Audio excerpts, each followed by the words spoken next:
음악 소리에 맞춰서 아이폰에 진동이 온다고 해요. 관성의 법칙? 뭐 그런 걸 시각화해 준 거죠. 여기서 계속을 누르면 수리 모드가 활성화가 됩니다.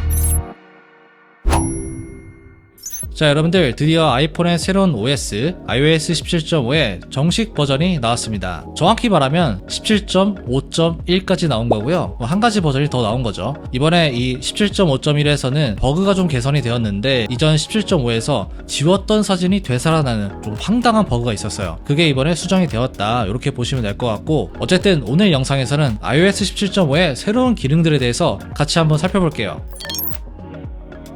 자, 우선 위젯부터 한번 볼 건데요. 이번 업데이트에서 팟캐스트 위젯이 좀 개선이 되었어요. 이제는 재생 중인 팟캐스트에 맞게 색상이 자동으로 변경이 되게 바뀌었습니다. 현재 듣고 있는 팟캐스트가 레드 컬러이면 이렇게 위젯도 비슷한 컬러로 맞춰지고요. 블루 컬러이면 이렇게 위젯도 색깔이 블루 컬러로 바뀌게 됩니다. 사실 이게 지난 17.4 베타에서 나왔었다가 나중에 정식 버전에서는 삭제되었던 기능인데 이번에는 정식 버전까지 적용이 되었다, 이렇게 보면 되고요. 그리고 날씨 위젯도 한번 보면은 이게 큰 변화는 아니지만 이번 버전으로 넘어오면서 폰트가 좀 달라졌어요. 이전 버전과 비교를 해보면 이 서울특별시라는 글자와 그 아래 온도 글씨 있죠? 이게 좀 작아진 걸 알 수가 있습니다. 그 아래에 있는 강수량이나 바람 뭐 이런 것들도 좀 더 볼드해진 것처럼 보이고요. 그리고 기본 날씨 위젯도 한번 보면 여기에서도 기온 폰트가 약간 작아졌고요. 그 위에 적혀있는 도시 그리고 그 아래에 있는 설명도 약간씩 폰트 사이즈가 줄어든 걸 확인할 수가 있습니다. 이게 뭐 글씨가 크다고 해서 더 잘 보이거나 그런 건 아니잖아요. 전체적으로 좀 더 가독성이 개선이 되었다, 이렇게 보면 좋을 것 같습니다. 그리고 한 가지 더 있는데요. 설정에서 개인정보 및 보안으로 들어가 주시고요. 쭉 내려보면은 웹 브라우저에 대한 패스키 접근,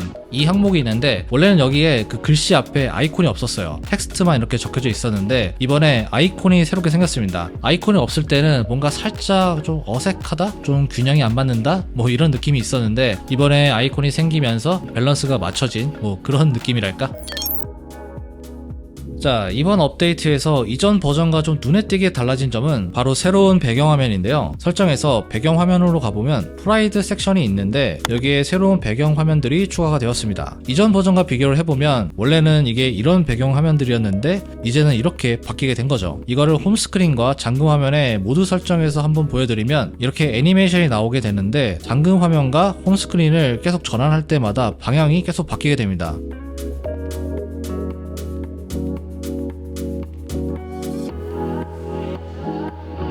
사실 저는 지금까지 봤던 배경화면 애니메이션 중에서 이번 게 제일 마음에 들었고요. 이게 뭐랄까 약간 애플의 감성 한 스푼을 넣은 느낌? 그런 느낌이 드는 것 같아요. 지금은 이게 프라이드로 고정이 되어 있지만 나중에 사용자가 이 글자 자체를 커스터마이징 할 수 있다면 훨씬 더 느낌있게 사용할 수 있을 것 같습니다.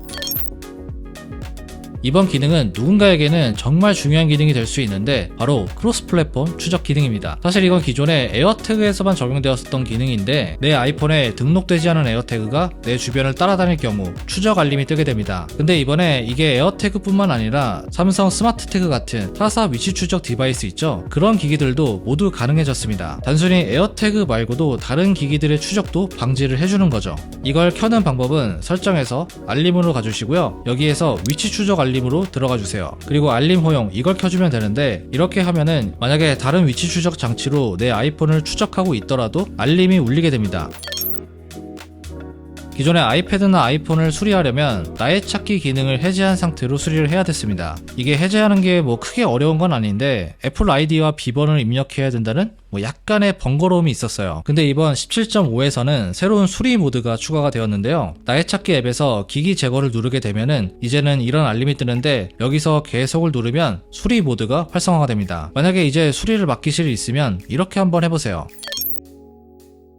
사실 이번 17.5의 가장 큰 변화는 바로 사이드 로딩이에요. 근데 이게 유럽 연합 지역에만 해당이 되는 거라서 우리나라와는 뭐 크게 상관이 없습니다. 그래서 이걸 설명을 해드려야 되나 말아야 되나 상당히 좀 고민이 좀 있었는데 그래도 좀 설명을 해드리면 여러분들 뭐 잘 아시겠지만 아이폰은 앱스토어를 통해서만 앱을 받을 수 있잖아요. 근데 이번 17.5부터는 웹사이트에서 앱을 받을 수 있게 되었습니다. 간단하게 말하면 윈도우에서 이제 프로그램을 다운받고 설치하는 뭐 그런 것과 좀 비슷하다고 할 수 있죠. 앱 개발자 개발자들도 자신의 웹사이트에 앱을 배포할 수가 있게 되었는데, 다만 기준이 상당히 좀 까다롭습니다. 2년 연속 EU 개발자로 등록이 되어 있어야 되고요. 지난 한 해 동안 EU에서 100만 건 이상의 다운로드를 기록한 앱을 가지고 있어야 된다고 합니다. 이런 기준을 세운 이유는 검증된 개발자들에 한해서만 허용해준다, 이런 의미인데, 사실 사이드 로딩이 무조건적으로 좋은 건 아닙니다. 해킹이나 악성 코드 이런 거에 취약할 수 있기 때문에 애플도 이렇게 까다롭게 기준을 세웠다고 생각이 드는데, 현재는 EU에서만 가능한 거기 때문에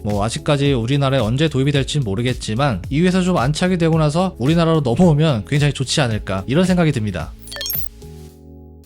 자, 다음은 앞으로 우리가 몇 달 뒤에 사용하게 될 아이폰과 아이패드의 새로운 기능들에 대해서 알려드릴 건데요. 아니, 네가 새로운 기능들을 어떻게 아냐, 아직 나오지도 않았는데 어그로 아니냐, 이렇게 얘기하실 수 있는데, 애플에서 이걸 직접 발표했습니다. 이 기능들은 iOS 18과 아이패드 OS 18에 적용이 되는 기능들인데요. 대부분 손쉬운 사용에 관련된 기능들입니다. 대표적으로는 시선 추적, 음악 햅틱, 음성 단축키, 차량 모션 큐 기능 등이 있습니다. 먼저 시선 추적 기능은 아이폰이나 아이패드가 AI를 기반으로 사용자의 눈을 추적해서 제품을 조작할 수 있는 기능입니다. 공개된 영상을 보면 한 여성분이 아이패드 앞에 앉아 있는데 손을 대지 않았는데도 저절로 팟캐스트 앱이 움직이는 모습을 볼 수가 있어요. 이게 마우스를 이용한 것도 아니고 사용자의 시선만으로 팟캐스트 앱을 조작하고 있었던 거예요. 굉장히 신기하죠? 이건 사실 기존의 보통 사용자들보다는 기기를 손으로 조작하기 어려운 분들을 위한 그런 기능이라고 할 수 있고요. 설정하는 방법도 전면 카메라로 굉장히 간단하게 할 수 있다고 합니다. 이게 눈의 움직임만으로 물리 버튼, 스와이프, 제스처 등등 다양한 조작이 가능하다고 하니까요. 필요하신 분들에게는 굉장히 유용한 기능이지 않을까 생각이 듭니다. 음악 햅틱은 청각장애나 난청이 있는 사용자들을 위한 기능인데요. 이 기능을 사용하게 되면은 음악 소리에 맞춰서 아이폰에 진동이 온다고 해요. 리듬에 맞춰서 핸드폰이 툭툭 쳐주는 거죠. 진동의 종류도 탭이나 텍스처, 섬세한 진동 이렇게 있다고 하는데, 애플 뮤직에 있는 수백만 가지의 곡에서 작동을 한다고 합니다. 그리고 나아가서는 타사 음악 앱에도 지원이 될 예정이라고 합니다. 그리고 음성 단축어, 기존 단축어 기능을 시리에 적용시킨 거라고 할 수 있는데, 이걸 사용하면 시리를 이용해서 지금보다 훨씬 더 복잡한 작업을 할 수 있다고 합니다. 그리고 차량 모션 큐라는 기능도 있는데, 이걸 한마디로 말하면 멀미 방지 기능입니다. 여러분들 버스나 승용차에 타고 가면서 스마트폰을 보게 되면 멀미가 날 때가 있잖아요. 이게 감각 충돌이라는 것 때문에 멀미가 나는 건데, 이 기능을 켜게 되면 화면 가장자리에 이렇게 검은색 점들이 표시가 됩니다. 이게 차량의 움직임에 따라서 이렇게 움직이게 되는데, 관성의 법칙?